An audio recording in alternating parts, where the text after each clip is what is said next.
Mga kababayan, linawin natin to. Walang masama kung batikusin ng administrasyon.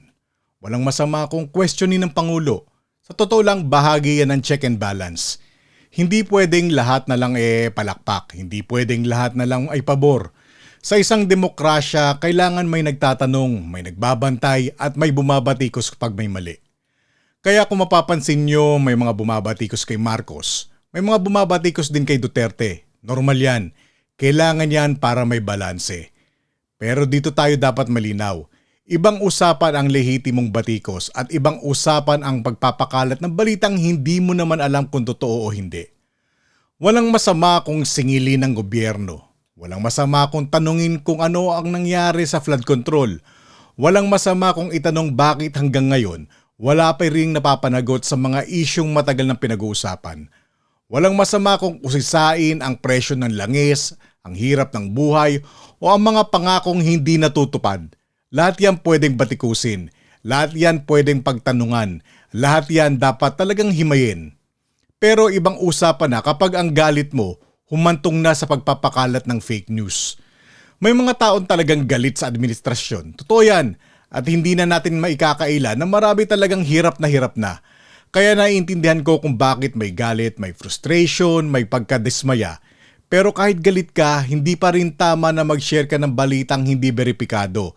Lalo na kung ang basehan mo lang emosyon at chismis. Kasi kapag nagpakalat ka ng balitang kesyo na ospital na, kesyo dinala sa St. Luke's, kesyo may malubhang sakit na, kesyo kung ano-anong detalye, pero hindi mo naman napatunayan, hindi mo pinapalakas ang katotohanan. Pinapalobo mo lang ang usapan at kapag napatunayang mali, lalo mo lang pinahihina ang kredibilidad ng lehitimong batikos. At tandaan natin to, karapatan din ng mga Pilipino na humingi ng tamang impormasyon tungkol sa kalagayan ng presidente dahil public concern yan. Walang mali kung magtanong, walang mali kung humingi ng official update, karapatan yan ng mamamayan. Pero iba ang paghingi ng official at verified information sa pagpapakalat ng unverified rumors. Transparency oo, chismis hindi. Yan ang malaking pagkakaiba. Kaya nga paulit-ulit ko sinasabi, huwag tayong padalos-dalos sa pagpo-post, sa pagko-comment at pag-share. Binigyan tayo ng isip para gamitin. Binigyan tayo ng utak para magsuri. Kaya hindi pwedeng dahil may nakita kang isang post, isang vlog, isang video o isang content creator, iyon na agad ang magiging basehan mo ng katotohanan. Mag-research ka, mag-cross-check ka, tumingin ka sa ibang-ibang source, pakinggan mo rin ang ibang panig, huwag mong ikulong ang isip mo sa gusto mo lang marinig.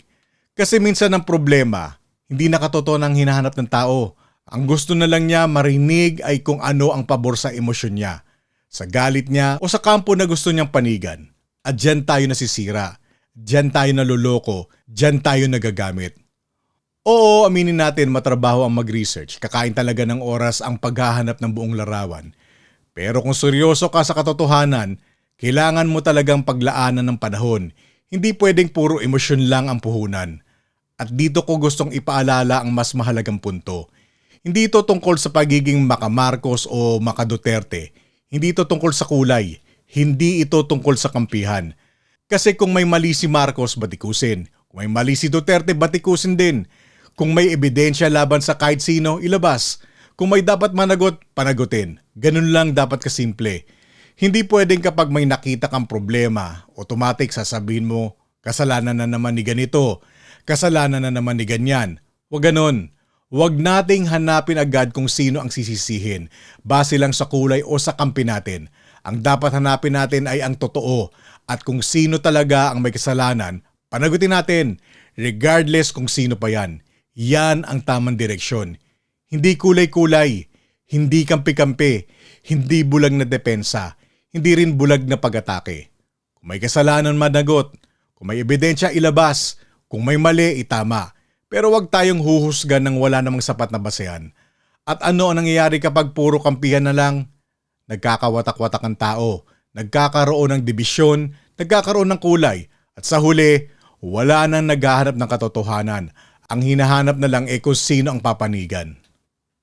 Nakakahiya yan dahil kung ang tunay nating goal ay sugpuin ang korupsyon at panagutin ang may kasalanan, wala dapat problema.